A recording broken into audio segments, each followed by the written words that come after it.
नमस्कार विद्यार्थियों, मैं हूं कपिल दुबे और आप सभी का स्वागत है केडी क्लासेस की यूट्यूब क्लासेस में।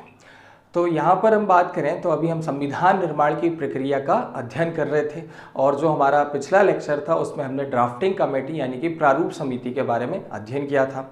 तो वीएन राव के द्वारा, जो कि हमारे संवैधानिक सलाहकार थे, उनके द्वारा एक प्रारूप तैयार किया गया था जिस पर विचार विमर्श करने के लिए प्रारूप समिति की स्थापना की गई थी। और प्रारूप समिति में कुल 7 सदस्य थे, जिसके अध्यक्ष कौन थे? भीमराव अंबेडकर। और भीमराव अंबेडकर की अध्यक्षता वाली प्रारूप समिति ने जो अपनी रिपोर्ट थी वो 21 फरवरी 1948 को सौंप दी थी, जिस पर संविधान सभा के सदस्यों ने टिप्पणियां, आलोचनाएं और कुछ सुझाव प्रस्तुत किए। तब इसके बाद बी.आर. अम्बेडकर जी के द्वारा संशोधन करने के बाद पुनः रिपोर्ट 26 अक्टूबर 1948 को प्रस्तुत की गई और इस रिपोर्ट की जो प्रतिलिपियां थी वो संविधान सभा के सदस्यों को बांट दी गई। और इसी के बाद संविधान सभा के 3 वाचन या 3 विचार विमर्श जो थे वो शुरू हुए।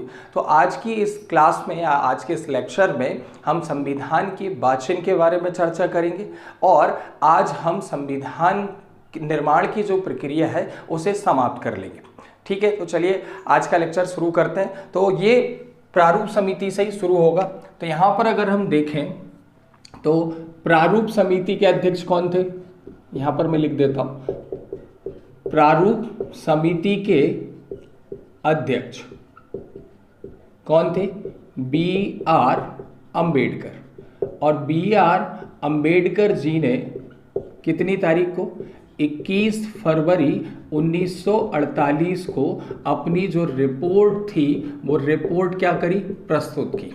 ठीक है, तो पहली लाइन क्लियर हो गई कि प्रारूप समिति के अध्यक्ष कौन थे? बी.आर. अंबेडकर। इन्होंने अपनी जो पहली रिपोर्ट थी वो 21 फरवरी 1948 को प्रस्तुत करी, जिस पर संविधान सभा के सदस्यों ने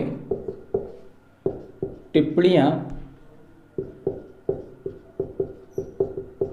आलोचनाएं एवं सुझाव प्रस्तुत किए। और इस रिपोर्ट को लगभग 8 माह के लिए क्या किया गया था? सार्वजनिक किया गया था। ठीक है, तो इस रिपोर्ट को कितने माह के लिए? 8 माह के लिए सार्वजनिक किया गया था। और इसी 8 माह के दौरान इस पर विभिन्न टिप्पणियां, आलोचनाएं और सुझाव जो थे वो प्राप्त हुए। और इसके बाद बी.आर. अंबेडकर ने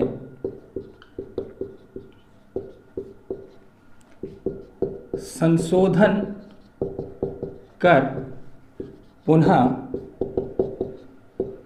संविधान का प्रारूप 26 अक्टूबर 1948 को प्रस्तुत किया।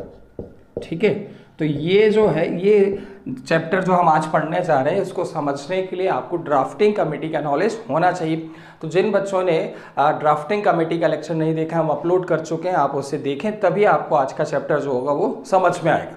तो यहाँ पर हमने बोली कि इनने जो अपनी संशोधित रिपोर्ट थी, जो संविधान का जो संशोधित प्रारूप था, वो कब प्रस्तुत किया? 26 अक्टूबर 1948 को। और इस प्रारूप की प्रतिलिपियां जो थी वो संविधान सभा के सदस्यों को वितरित की गई। ठीक है, तो ये जो यहाँ पर अगर हम बात करें तो जो प्रतिलिपियां थी वो किसको वितरित की गई? संविधान सभा के सदस्यों को वितरित की गई। और इसी के बाद संविधान के प्रारूप पर वाचन यानी कि विचार विमर्श शुरू हुए। तो यहां से जो हमारा चैप्टर होगा वो शुरू होगा और उसका नाम क्या होगा? संविधान का वाचन। ठीक है, तो यहाँ पर अगर हम समझें तो संविधान का वाचन, तो पहला प्रश्न ये आता है कि संविधान का कितने वाचन, संविधान के कितने वाचन आयोजित किए गए। तो पहला आंसर जो होगा वो हमारा ये होगा कि कुल 3 वाचन जो थे वो आयोजित किए गए। तो प्रारूप समिति द्वारा जो संविधान का प्रारूप, संशोधित प्रारूप था 26 अक्टूबर 1948 को सौंप दिया गया और इसकी जो प्रतिलिपियां थी संविधान सभा के सदस्यों को बांट दी गई। उसके बाद संविधान के प्रारूप पर वाचन आयोजित किए गए। कुल कितने वाचन आयोजित किए गए? 3। अब यहाँ से बहुत ही महत्वपूर्ण प्रश्न पूछे जाते हैं। यहाँ पर पूछ लेगा प्रथम वाचन कब से कब तक हुआ, द्वितीय वाचन कब से कब तक हुआ, तृतीय वाचन कब से कब तक हुआ। और अभी रिसेंटली एग्जाम में प्रश्न पूछा गया था, उसने ये प्रश्न पूछा था कि द्वितीय वाचन की शुरुआत किस दिनांक से हुई। तो आपको ये पूरी तारीखें जो हैं ये याद करनी पड़ेंगी। तो यहाँ पर हम लिख लेते हैं पहला वाचन या प्रथम वाचन। तो प्रथम वाचन जो था अक्टूबर के बाद आपका क्या आ जाएगा? 26 अक्टूबर यहाँ पर हमने मेंशन किया है। तो 26 अक्टूबर के बाद हमारा क्या लग जाएगा? नवंबर। और 2 और 6 का अगर हम डिफरेंस निकालेंगे तो कितना आ जाएगा? 4। तो 4 नवंबर 1948 से लेकर 9 नवंबर 1948 तक चला, याद रहेगा। तो यहां पर अगर हम देखें तो 4 नवंबर से लेकर 9 नवंबर 1948 तक पहला वाचन चला। अब यहां पर दूसरा वाचन लिख लेते हैं, ठीक है। अब दूसरा वाचन जो था यहाँ पर लगभग 6 दिन का अंतर रहा और 15 नवंबर 1948 को दूसरा वाचन शुरू हुआ जो कि 17 अक्टूबर 1949 तक चला, ठीक है। तो दूसरा वाचन कब शुरू हुआ, यही प्रश्न पूछा गया था। 15 नवंबर 1948 को कब तक चला है? 17 अक्टूबर 1949 तक। तो अगर हम यहाँ पर ट्रिक बनाएं तो 48 से हम कहाँ जा रहे हैं? 49, यानी कि हमने 1 जोड़ दिया है। और नवंबर से हम कहाँ जा रहे हैं? अक्टूबर, यानी कि हमने 1 माइनस कर दिया है। तो यहाँ पर 1 माइनस करना है, यहाँ पर 1 प्लस करना है और 1 और 1 को 2 जोड़ लें तो कितने हो जाएंगे? 2। तो 15 में 2 जोड़ देंगे तो कितने हो जाएंगे? 17, ठीक है। तो यहाँ पर 15 से कितना हो गया? 17। नवंबर से यहाँ पर क्या आ गया? अक्टूबर। और 48 से क्या आ गया? 49। आप 1-2 बार पढ़ेंगे तो आपको याद हो जाएगा। तो 15 नवंबर 1948 से लेकर 17 अक्टूबर 1949 तक। और जो तीसरा वाचन था वो तीसरा वाचन जो चला है वो चला है 14 नवंबर 1949, ठीक है। तो अक्टूबर के बाद हम कहाँ आ गए? नवंबर में। और 15 के पहले क्या आता है? 14। तो 14 नवंबर 1949 से 26 नवंबर 1949 तक तीसरा वाचन चला। अब इन वाचन से संबंधित कुछ प्रश्न पूछे जाते हैं महत्वपूर्ण, उनको देख लेते हैं। अब इनमें पूछ लिया जाएगा, पहला प्रश्न तो ये कि कुल कितने वाचन हुए? 3 वाचन। तीनों वाचन की आपको डेट याद रखनी है। तो 4 नवंबर 1948 से 9 नवंबर 1948, 15 नवंबर 1948 से 17 अक्टूबर 1949 और 14 नवंबर 1949 से 26 नवंबर 1949। अब पूछ लेगा कि सबसे कम दिनों का वाचन कौन सा था। तो सबसे छोटा वाचन जो था वो पहला वाचन था। यहाँ पर हम काउंट करेंगे तो समझ में आ जाएगा। तो ये था सबसे छोटा वाचन, ठीक है। तो सबसे छोटा वाचन कौन सा था? प्रथम वाचन। अब पूछ लेगा सबसे अधिक समय तक कौन सा वाचन चला। तो सबसे लंबा जो वाचन था वो कौन सा था? द्वितीय वाचन था, ठीक है। तो द्वितीय वाचन जो था वो सबसे लंबा वाचन था। अब यहाँ पर अगर हम द्वितीय वाचन की चर्चा करें तो ये 7वीं बैठक से लेकर या 7वें अधिवेशन से लेकर 10वीं बैठक तक चला था, ठीक है। तो ये 7वें अधिवेशन से लेकर 10वें अधिवेशन तक चला, ये भी आपको याद रखना है। तो 7वें अधिवेशन से 10वें अधिवेशन तक कौन सा वाचन चला? दूसरा वाचन सबसे लंबा वाचन था। इस वाचन के दौरान लगभग 7635 जो संशोधन थे, अमेंडमेंट थे, वो प्रस्तुत किए गए। तो इस वाचन के दौरान कितने संशोधन प्रस्तुत किए गए? 7635। और इनमें से अगर हम देखें तो 2437 संशोधनों को क्या किया गया? स्वीकार किया गया, ठीक है, तो ये आपको याद रखने हैं। तो 7,635 संशोधन प्रस्तुत किए गए, जिनमें से 2,437 संशोधनों को स्वीकार किया गया। और एक और महत्वपूर्ण चीज यहां पर आपको याद रखना है, सभी निर्णय जो थे वो बहुमत यानी कि मेजॉरिटी से लिए गए थे। तो सभी निर्णय किससे लिए गए थे? बहुमत यानी कि मेजॉरिटी से। तो ये हमारा दूसरा वाचन। अब तीसरा वाचन शुरू हुआ 14 नवंबर 1949 को और 26 नवंबर 1949। तो यहाँ पर पूछ लेता है कि तीसरा वाचन कब पूर्ण हुआ है? तो पूर्ण हो गया था, वो था हमारा 26 नवंबर 1949 को। तो ये जो है, ये हमने अभी संविधान के तीनों वाचन देख लिए। जल्दी से एक बार इनका रिवीजन कर लेते हैं कि संविधान का पहला वाचन जो था 4 नवंबर 1949 से लेकर 9 नवंबर 1949 तक चला। ये सबसे कम दिनों का यानी कि सबसे छोटा वाचन था। दूसरा वाचन शुरू हुआ 15 नवंबर 1948 से लेकर 15 नवंबर 1948 से लेकर 17 अक्टूबर 1949 तक। ये सबसे लंबा वाचन था। और यहाँ पर हम बात करिए कौन कौन से अधिवेशन के दौरान चला, तो 7वें, 8वें, 9वें और 10वें अधिवेशन के बीच चला। यानी 7वीं बैठक से लेकर कब तक चला? ये 10वीं बैठक तक चला है। इस दौरान कितने संशोधन प्रस्तुत किए गए? 7,635 संशोधन प्रस्तुत किए गए, जिनमें से 2,437 संशोधनों को स्वीकार किया गया। साथ ही साथ एक और महत्वपूर्ण चीज है कि सभी निर्णय जो थे वो मेजॉरिटी यानी कि बहुमत के आधार पर लिए गए। तीसरा वाचन 14 नवंबर 1949 से लेकर 26 नवंबर 1949 तक चला।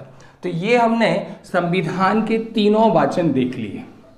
अब यहां पर अगर हम बात करें नेक्स्ट, तो तीसरा वाचन जो है वो तीसरा वाचन कब पूर्ण हो गया? 26 नवंबर 1949 को।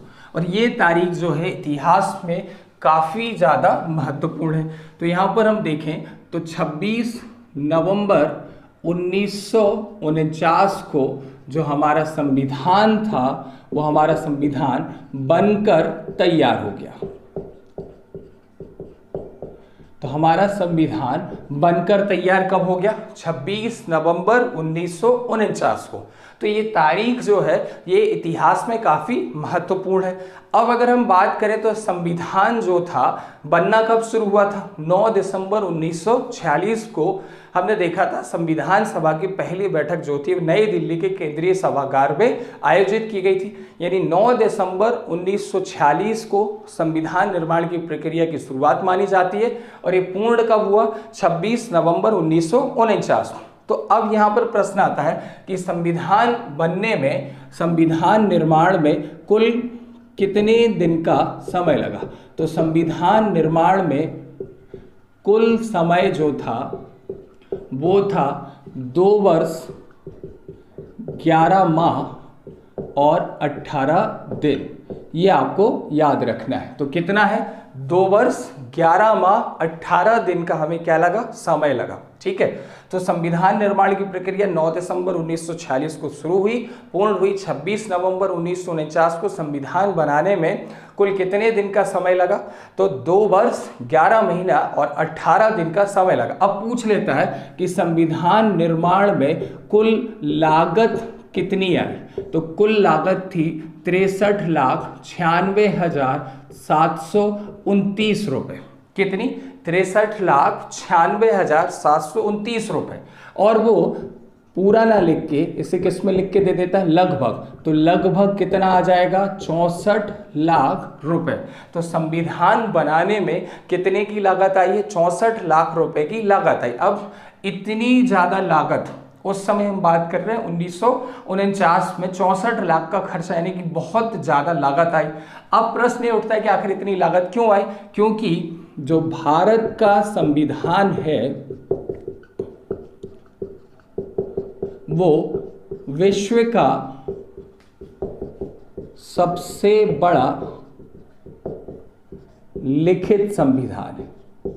तो हमारा जो भारत का संविधान है वो विश्व का सबसे बड़ा क्या है? लिखित संविधान। यहीं पर एक और प्रश्न हम देख लेते हैं कि विश्व का पहला लिखित संविधान किसका था? तो विश्व का पहला रिटन कॉन्स्टिट्यूशन किसका था? अमेरिका का था। तो विश्व का पहला लिखित संविधान अमेरिका का है, लेकिन विश्व का सबसे बड़ा लिखित संविधान जो है वो किसका है? भारत का है। और यही वजह थी कि भारत के संविधान निर्माण की प्रक्रिया में 63,96,729 रुपए या लगभग 64 लाख रुपए का खर्चा आया। अब देखिए संविधान बनकर तैयार कब हो गया? तो संविधान बनकर तैयार हुआ 26 नवंबर 1949 को, लेकिन इस दिन हमने संविधान को लागू नहीं किया।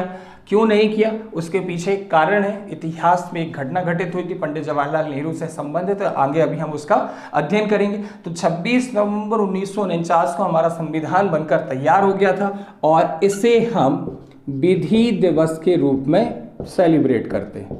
तो इसे विधि दिवस के रूप में सेलिब्रेट किया जाता है। तो ये भी आपको याद रखना है। तो 26 नवंबर 1949 को किस रूप में मनाते हैं? विधि दिवस के रूप में मनाते हैं। अब यहीं पर हम बात करें तो इस दिन हमारे संविधान को लागू नहीं किया गया। अब हमारे संविधान में कुल कितने अनुच्छेद थे? तो कुल 395 अनुच्छेद यानी कि 395 आर्टिकल थे। कुल कितनी अनुसूचियां थी इस समय? तो शेड्यूल जो थी वो 8 थी, तो 8 अनुसूचियां थी। और कितने भाग थे संविधान में? तो 22 भाग थे। तो 26 नवंबर 1949 को जो संविधान तैयार हुआ उस संविधान में कुल आर्टिकल 395, कुल शेड्यूल कितनी थी? 8, और कुल पार्ट कितने थे? 22। अब हमने निर्णय लिया कि संविधान को हम इस दिन लागू नहीं करेंगे, आगे लागू करेंगे 26 जनवरी को। तो यहाँ पर प्रश्न ये था कि क्या इस समय हम भारत के नागरिक थे? तो इसके पहले हमारा संविधान ही नहीं था, तो नागरिकता का सवाल ही पैदा नहीं होता है। तो हम जो हमारे भारत में अंग्रेजों का शासन था और जो अंग्रेज भारत में रहते थे वो ब्रिटिश नागरिक हुआ करते थे, और जो भारतीय लोग होते थे वो अंग्रेजों के विशेष संरक्षण प्राप्त व्यक्ति कहलाते थे।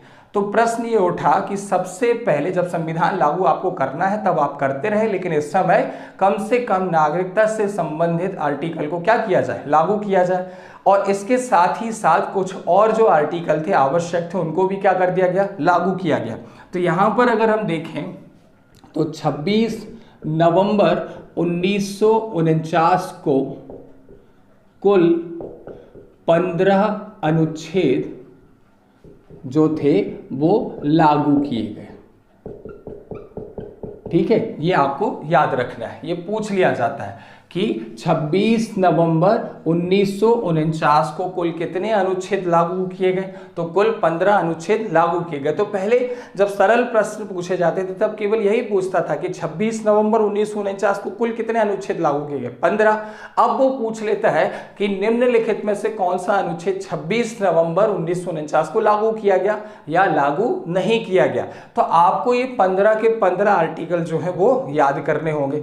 काफी आसान है, एक बार विचार करके देखते हैं। तो 15 अनुच्छेद, ठीक है, इनको आपको थोड़ा सा तोड़ के याद करना है। अगर आप इकट्ठा याद करेंगे तो याद नहीं कर पाएंगे। सबसे पहले नागरिकता से संबंधित आर्टिकल 5, 6, 7, 8 और 9। तो यहां पर हम देखें तो हमारे पास कितने अनुच्छेद हो गए? 5 अनुच्छेद हो गए। तो 5, 6, 7, 8 और 9 आर्टिकल जो थे ये हमने 5 आर्टिकल लिख लिए। ये 15 अनुच्छेदों में से 5 अनुच्छेद हैं। उसके बाद आपको लिखना है 60 और फिर आ जाएगा 324।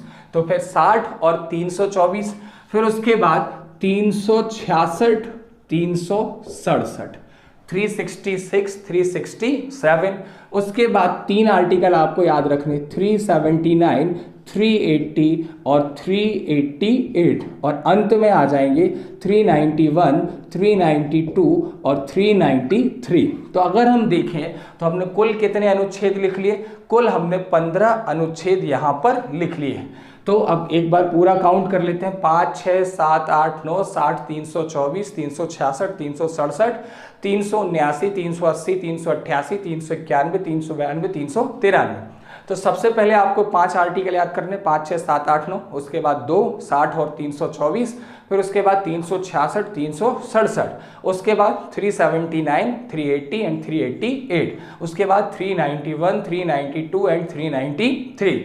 तो इस तरीके से आप अगर इनको पढ़ेंगे तो आपको 15 के 15 आर्टिकल जो होंगे वो याद हो जाएं। तो ये 15 आर्टिकल किस दिन लागू किए गए थे?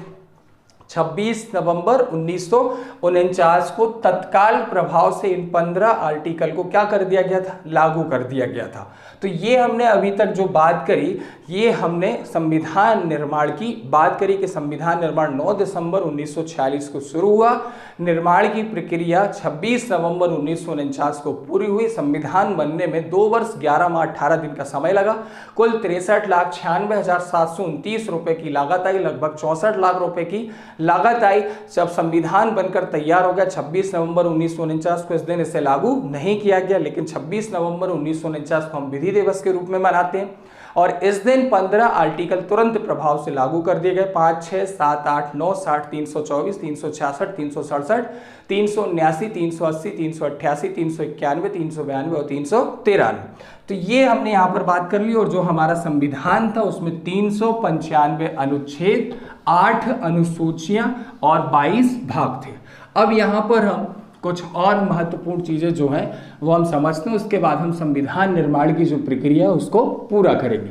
तो यहाँ पर अगर हम देखें तो जो हमारी संविधान सभा थी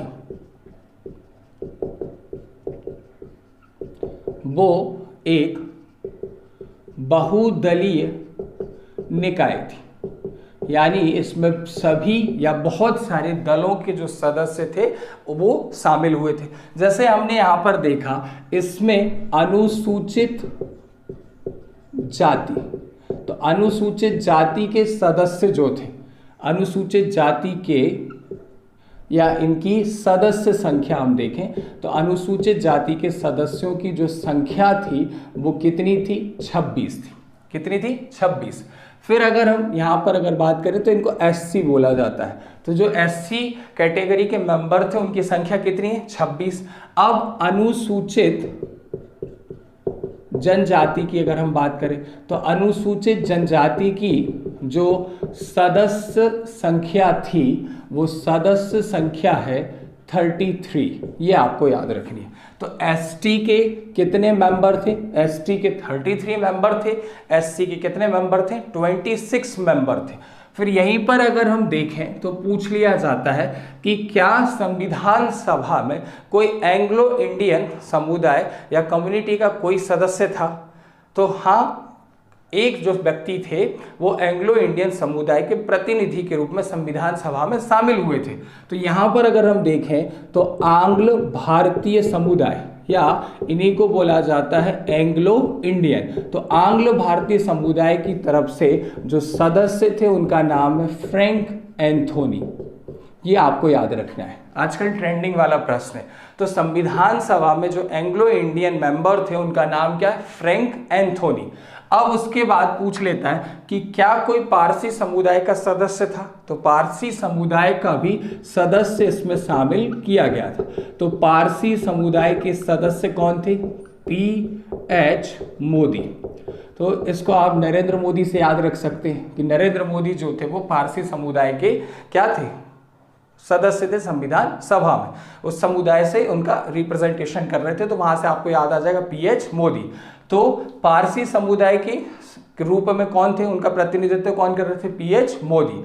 अब यहां पर प्रश्न आ जाता है कि जो हमारे संविधान निर्माता थे बी.आर. अम्बेडकर, वो कहां से चुने गए थे? तो अगर हम यहां पर देखें तो बी.आर. अम्बेडकर की बात हम कर रहे हैं। बी.आर. अम्बेडकर यानी बाबा साहब भीमराव अम्बेडकर। तो शुरुआत में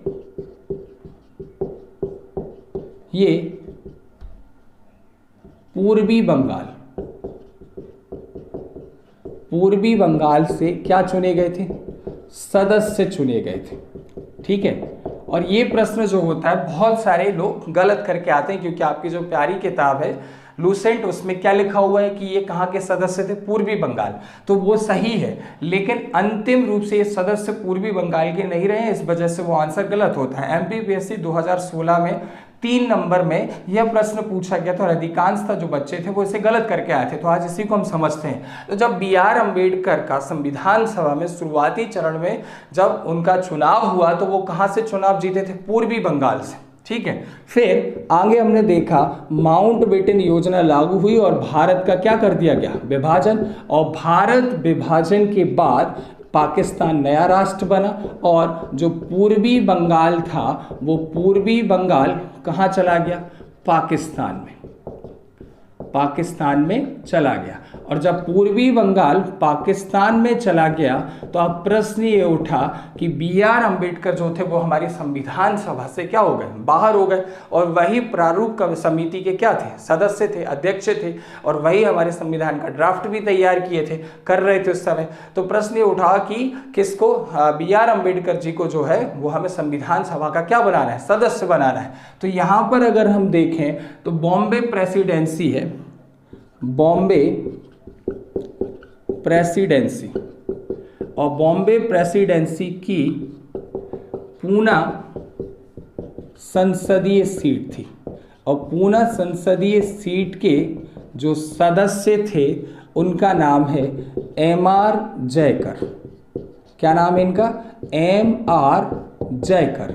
और M.R. जयकर ने भीमराव अंबेडकर के लिए अपनी सीट का बलिदान दे दिया, यानी कि इन्होंने, जयकर ने क्या दे दिया? इस्तीफा दे दिया। ठीक है, ये आपको याद रखना है। तो इन्होंने क्या दे दिया? इस्तीफा दे दिया। और जब इस्तीफा दे दिया तो ये सीट क्या हो गई? खाली। अब यहाँ पर क्या होंगे? उपचुनाव होंगे, और उपचुनावों में B.R. अम्बेडकर क्या जीत गए? चुनाव जीते। ठीक है, तो यहाँ पे आपको याद रखना है उपचुनाव आयोजित किए गए और उपचुनाव में जो B.R. अम्बेडकर थे वो चुनाव जीते। तो अगर इनकी प्रेसिडेंसी पूछे तो कौन सी प्रेसिडेंसी के सदस्य थे? ये बॉम्बे प्रेसिडेंसी के सदस्य थे। और उसमें भी अगर सीट पूछ ले तो कौन सी सीट आ जाएगी? पूना संसदीय सीट आ जाएगी। तो ये आपको याद रखना, ये महत्वपूर्ण प्रश्न है, इसमें अक्सर लोग कंफ्यूज हो जाते हैं। ठीक है, तो हमने देखा कि जो संविधान सभा थी वो एक बहुदलीय बहुसदस्यीय निकाय थी। और यहाँ पर अनुसूचित जाति के कितने सदस्य थे? 26। SC के 26 सदस्य थे, ST यानी अनुसूचित जनजाति के 33। फिर हमने देखा आंग्ल भारतीय एंग्लो इंडियन का रिप्रेजेंटेटिव कौन था? Frank Anthony. पारसी समुदाय के सदस्य कौन थे? PH मोदी। B.R. अम्बेडकर का शुरुआत में जो चुनाव हुआ वो पूर्वी बंगाल से हुआ, यानी बंगाल प्रेसिडेंसी से हुआ। लेकिन भारत विभाजन के बाद जो पूर्वी बंगाल था वो कहाँ चला गया?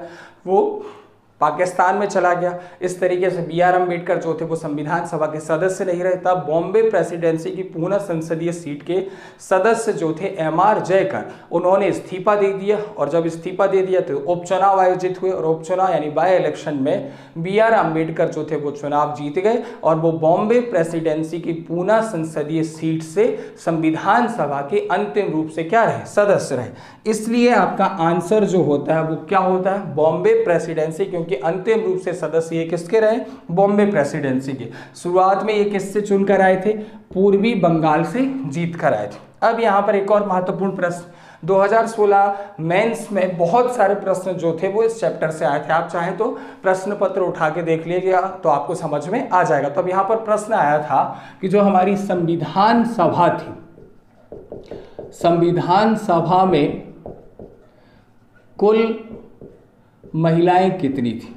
तो संविधान सभा में अगर हम कुल महिलाओं की बात करें तो कुल 15 महिलाएं थी। और ये भी आपकी प्यारी किताब लूसेंट में आंसर उस समय गलत लिखा हुआ था, अभी इसे अपडेट कर दिया गया है, 12 लिखा हुआ था, लेकिन इनकी संख्या कितनी थी? 15। और अधिकांशतः बच्चे ये भी गलत करके आए थे। अब यहाँ पर जब उसने संख्या पूछ ली है तो अब वो ये प्रश्न दोबारा नहीं पूछेगा। अब वो ये पूछेगा कि संविधान सभा में निम्नलिखित में से कौन सी महिला जो थी वो संविधान सभा की सदस्य थी या नहीं थी। तो आपको ये 15 महिलाओं के नाम याद करने जरूरी है। अब हम प्रयास करेंगे, बहुत ही आसान है, जल्दी से याद भी हो जाएंगे।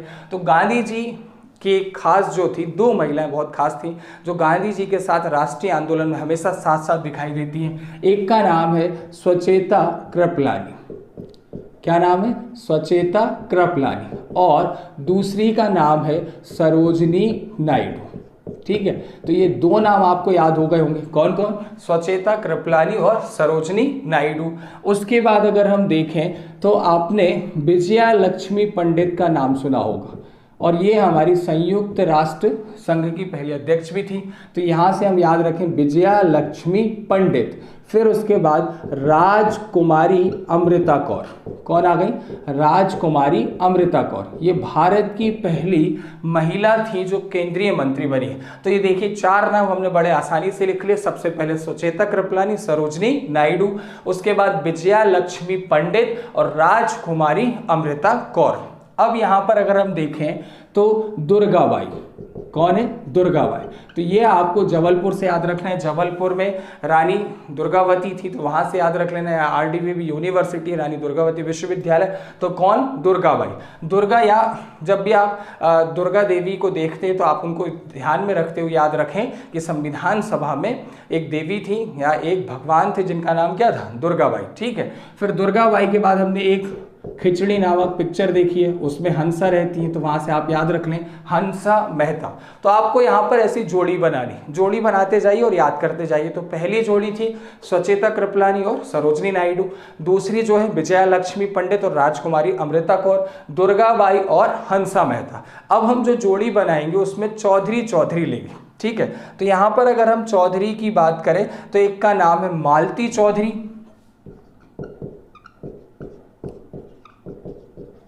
और दूसरे का नाम है शायद कमला चौधरी। ठीक है, तो मालती चौधरी और कमला चौधरी। तो चौधरी चौधरी वाले कितने हो गए, 2 हो गए, कौन कौन, मालती चौधरी और कमला चौधरी। उसके बाद 2 राय राय देख लेते हैं, तो एक है लीला राय और एक है रेणुका राय। ठीक, लीला राय और रेणुका राय। अब देखिए कितने आसानी से 2, 4, 6, 8, 10 महिलाएं जो हैं हमने याद कर ली ग्रुप बना बना के। ठीक है, अब जो 5 नाम बचे हुए, ये 5 नाम जो हैं कठिन है, इसलिए इनको अलग से याद रखना। एक और सरल सा जो नाम है वो यहाँ पर ऐड कर लेते हैं, पूर्णिमा बनर्जी।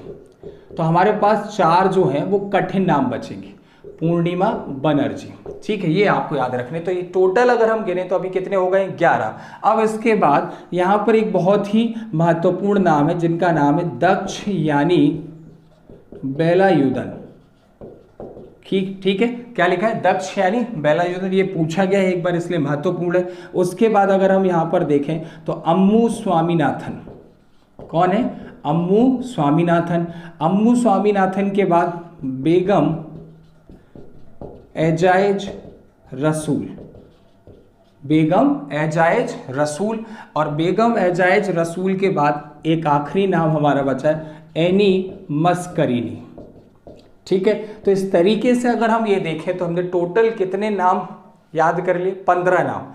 कोई बड़ी चीज नहीं होती, याद करना बहुत आसान होता है। आपको दृढ़ निश्चय और साहस की आवश्यकता होती है और थोड़ा सा दिमाग लगा के इन चीज़ों को सरल करने की आवश्यकता होती है। किताब में ये नाम इस तरीके से सरल करके नहीं दिखाए हुए होते हैं, तो जो पढ़ाने वालों का काम होता है इनको सरल करने का काम होता है, और यही प्रयास मैं यहाँ पर कर रहा हूँ। तो सबसे पहले गांधी जी के 2 खास, स्वचेता कृपलानी, सरोजनी नायडू। फिर उसके बाद जो हमारे महत्वपूर्ण पदों पर आसीन हुए कौन थे, विजय लक्ष्मी पंडित, राजकुमारी अमृता कौर, फिर दुर्गाबाई, हंसा मेहता और पूर्णिमा बनर्जी। फिर 2 चौधरी चौधरी वाली, कौन सी, मालती चौधरी, कमला चौधरी।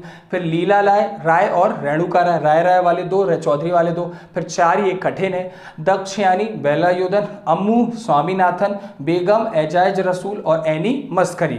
तो ये जो 15 महिलाएं थी, ये 15 महिलाएं हमारी संविधान सभा में सदस्य थी। ठीक है, अब यहाँ पर थोड़ा और बचा हुआ है, उसको और देख लेते हैं। जब आप ये पूरा चैप्टर पढ़ लेंगे तो ये मेरी गारंटी है कि आप कोई भी किताब उठा लें, किसी भी किताब से आप कोई भी ऑब्जेक्टिव प्रश्न लगाएं संविधान निर्माण की प्रक्रिया का, ये मैं दावे के साथ कह सकता हूं कि आप पे 95% प्लस क्वेश्चन जो होंगे वो बन जाएंगे। 100% इसलिए नहीं बोल रहा हूँ कि कभी कोई नए तरीके से प्रश्न पूछ लिया जाता है तो वो नहीं बनता है, लेकिन 95% की गारंटी मैं प्रदान कर सकता हूँ। अब यहाँ पर अगर हम बात करें तो पूछ लेता है कि संविधान सभा की कुल बैठकें या कुल कितने अधिवेशन जो थे वो आयोजित किए गए, तो कुल अधिवेशन जो है वो कितने हैं, 12।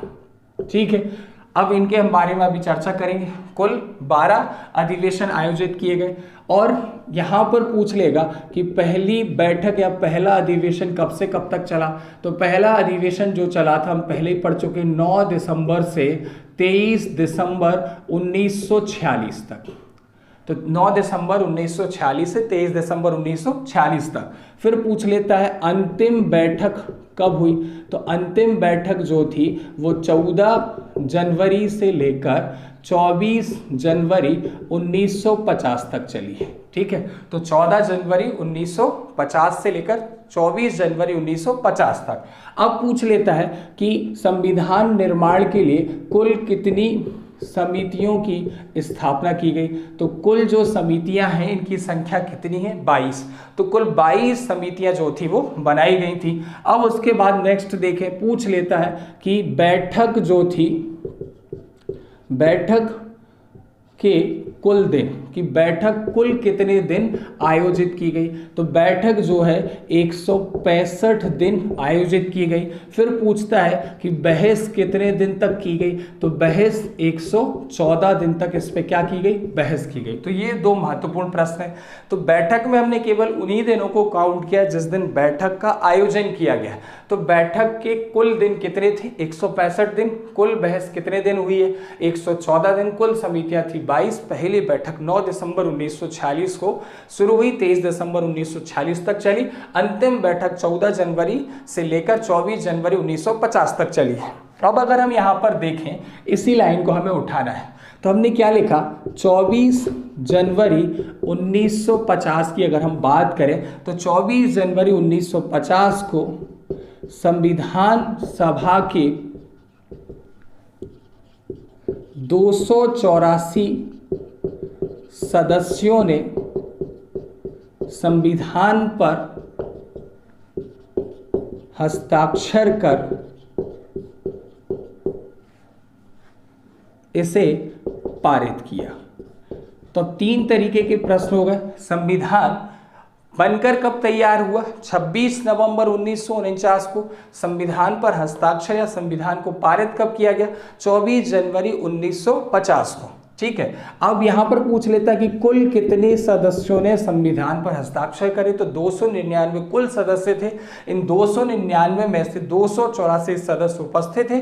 उन्होंने अंतिम रूप से हस्ताक्षर कर हमारे संविधान को क्या किया, पारित किया। और इसी दिन अगर हम बात करें तो 24 जनवरी 1950 को जो हमारी संविधान सभा थी, संविधान सभा को भंग कर दिया गया या डिसॉल्व कर दिया गया और भंग करके इसे अंतरिम संसद में, एंटरिम पार्लियामेंट में परिवर्तित कर दिया गया। तो इसे अंतिम संसद में क्या कर दिया गया, परिवर्तित कर दिया गया। तो 24 जनवरी जो है काफ़ी महत्वपूर्ण है, ये आपको याद रखना है। तो 24 जनवरी 1950 को संविधान सभा को क्या कर दिया गया, भंग करके इसे अंतरिम संसद में परिवर्तित कर दिया गया। साथ ही साथ 24 जनवरी 1950 को डॉक्टर राजेंद्र प्रसाद को, या राजेंद्र प्रसाद का जो नाम था, को राष्ट्रपति के रूप में चुना गया। तो इनका जो नाम फाइनल हुआ है, इनके नाम पर जो मुहर लगी है वो कब लगी है, 24 जनवरी 1950 को। तो ये बोला गया कि जो देश के पहले राष्ट्रपति होंगे वो कौन होंगे, डॉक्टर राजेंद्र प्रसाद। और ये शपथ कब लेंगे, 26 जनवरी को। तो इनका कार्यकाल शुरू होगा 26 जनवरी से, लेकिन इनका जो नाम था वो नाम अंतिम रूप से इनके नाम पर सहमति कब बन गई थी, 24 जनवरी 1950 को डॉक्टर राजेंद्र प्रसाद को देश के राष्ट्रपति के रूप में चुन लिया गया था। अब यहीं पर अगर हम देखें तो 24 जनवरी 1950 को जनगण मन को राष्ट्रगान के रूप में स्वीकार किया गया। तो जनगण मन को राष्ट्रगान, वंदे मातरम को राष्ट्रगीत के रूप में या राष्ट्रगीत का दर्जा प्रदान किया गया। ठीक है, तो ये दो चीज़ें और महत्वपूर्ण जो आपको याद रखनी। तो 24 जनवरी 1950 को राष्ट्रगान का दर्जा किसको दिया गया? जनगण मन को। राष्ट्रगीत का दर्जा किसको दिया गया? वंदे मातरम को। अब यहाँ पर हम तिरंगे झंडे की भी बात कर लेते हैं। तो 22 जुलाई 1947, थोड़ा पहले, तो 22 जुलाई 1947 को जो हमारा तिरंगा झंडा था, तिरंगे झंडे को हमने किस रूप में स्वीकार कर लिया था? राष्ट्रीय ध्वज के रूप में, या राष्ट्रीय ध्वज के रूप में हमने इसे क्या किया था? स्वीकार किया था, या इसे राष्ट्रीय ध्वज का क्या दे दिया था? दर्जा दे दिया था। तो ये सब चीज़ें जो है ये महत्वपूर्ण है। तो 24 जनवरी काफ़ी महत्वपूर्ण डेट है। 24 जनवरी को संविधान सभा की 299 सदस्यों में से 284 सदस्यों ने उपस्थित होकर अंतिम रूप से हस्ताक्षर कर इसे पारित किया, और इसी दिन डॉक्टर राजेंद्र प्रसाद का जो नाम था राष्ट्रपति के रूप में तय किया गया। ठीक है, तो यहाँ पर राष्ट्रपति के रूप में इनका जो नाम था, नाम तय किया गया। ज़्यादा बेटर रहेगा अगर हम ये लिखें तो। ठीक है, और 24 जनवरी 1950 को राष्ट्रगीत के रूप में वंदे मातरम, राष्ट्रगान के रूप में जनगण मन, और तिरंगे झंडे को राष्ट्रीय ध्वज के रूप में हमने कब स्वीकार किया था? 22 जुलाई 1947 को। अब आगे देखें तो 26 जनवरी 1950 को, 26 जनवरी 1950 को अगर हम यहाँ पर देखें, इसके पहले हम थोड़ा सा और देख लेते हैं। तो भारत का जो संविधान है उसका नाम क्या है? भारत का संविधान। तो अनुच्छेद 393 के अंतर्गत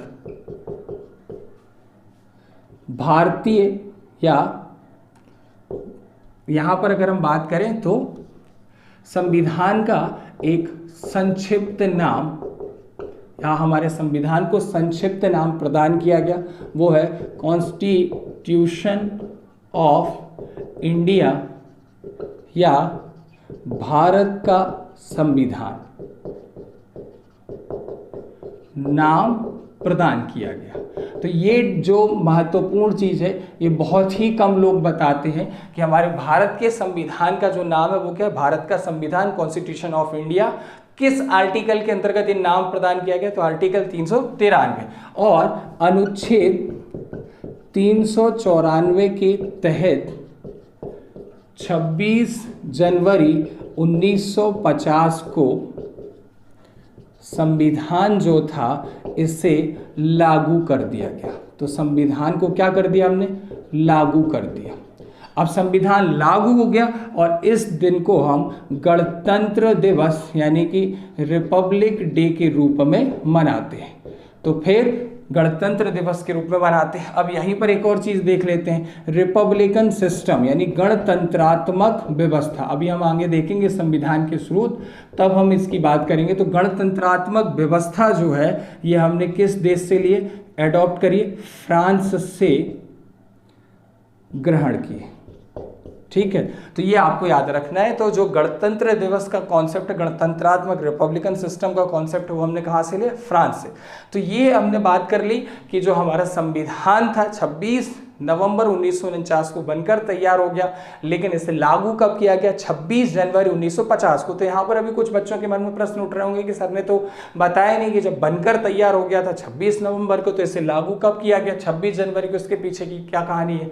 तो अगर हम इतिहास में थोड़ा सा पीछे जाएं तो 1929 में कांग्रेस का लाहौर अधिवेशन हुआ। लाहौर अधिवेशन की अध्यक्षता कौन कर रहे थे? पंडित जवाहरलाल नेहरू। और पंडित जवाहरलाल नेहरू ने इसी के अंतर्गत अगर हम देखें तो 31 दिसंबर 1929 को रावी नदी के किनारे लाहौर में अपार जनसमूह के साथ पहली बार तिरंगा झंडा फहराया था। और उन्होंने वहीं पर घोषणा करी थी कि आने वाली 26 जनवरी को हम क्या मनाएंगे? हम पहला स्वतंत्रता दिवस मनाएंगे। और हमारा जो पूर्ण स्वतंत्रता दिवस है, पहला स्वाधीनता दिवस है, वो हमने कब मनाया? 26 जनवरी 1930 को पंडित जवाहरलाल नेहरू के द्वारा इसको सेलिब्रेट किया गया। अब हम आज़ाद कब हो गए? 15 अगस्त 1947 को। और जब हम 15 अगस्त 1947 को आज़ाद हो गए तो हमारा जो इंडिपेंडेंस डे था वो कब मनाया जाने लगा? 15 अगस्त को। तो नेहरू जी के द्वारा जो इतिहास में 26 जनवरी 1930 को इंडिपेंडेंस डे सेलिब्रेट किया गया था, उसको याद रखने के लिए जो हमारा संविधान है वो 26 नवंबर 1949 को लागू ना करके कब लागू किया गया है? 26 जनवरी 1950 को। ठीक है, तो वो घटना याद रखने के लिए हमारे संविधान को कब लागू किया गया? 26 जनवरी 1950। कुछ और फैक्ट बचे हुए हैं, इनको और देख ही लेते हैं, फिर ये ख़त्म हो जाएगा। तो यहाँ पर हमने ये कहानी भी समझ ली कि नेहरू जी ने जो हमारा पहला स्वाधीनता दिवस था वो कब मनाया था, 26 जनवरी 1930 को। उसी को याद रखने के लिए जो हमारा संविधान है वो कब लागू किया गया, 26 जनवरी 1950 को। अब यहाँ पर पूछ लिया जाता है कि जो हमारे संविधान के निर्माता, तो संविधान का निर्माता किसको कहा जाता है, तो संविधान का निर्माता कहा जाता है B.R. अम्बेडकर को। ठीक है, तो संविधान का निर्माता किसको कहा जाता है, B.R. अम्बेडकर को। फिर यहीं पर अगर हम बात करें तो दूसरा प्रश्न आता है कि संविधान की आत्मा, तो संविधान की आत्मा, सोल ऑफ द कॉन्स्टिट्यूशन, ये कहा जाता है अनुच्छेद 32 को। किसको माना गया है, अनुच्छेद 32, आर्टिकल 32। इसका मतलब है संवैधानिक उपचारों का अधिकार। ठीक है, संवैधानिक उपचारों का अधिकार, अंग्रेजी में बोलते हैं rights to constitutional remedies. Rights to constitutional remedies को सोल ऑफ द कॉन्स्टिट्यूशन या आर्टिकल 32 संवैधानिक उपचारों के अधिकार को संविधान की आत्मा कहा जाता है। फिर संविधान की कुंजी, तो संविधान की कुंजी कहा जाता है प्रस्तावना को, यानी कि प्रीएम्बल, या इसी को हम बोलते हैं उद्देशिका। क्या बोलते हैं, उद्देशिका। ठीक है, तो ये यहाँ पर जो हमारा चैप्टर होता है वो कंप्लीट होता है, और अब हम आशा करते हैं कि आप अच्छे से इसका अध्ययन करेंगे। तो ये जो संविधान निर्माण की हमने प्रक्रिया शुरू करी थी, आज ये समाप्त होती है। अभी 2 क्लासेस और इसकी बची हुई, एक क्लास में हम देखेंगे संविधान निर्मात्री समितियां एवं उनके अध्यक्ष, और उसके बाद स्वतंत्रता प्राप्ति के बाद अंतरिम मंत्रिमंडल। उसके बाद जो संविधान निर्माण की प्रक्रिया वाला जो हमारा चैप्टर ये समाप्त हो जाएगा।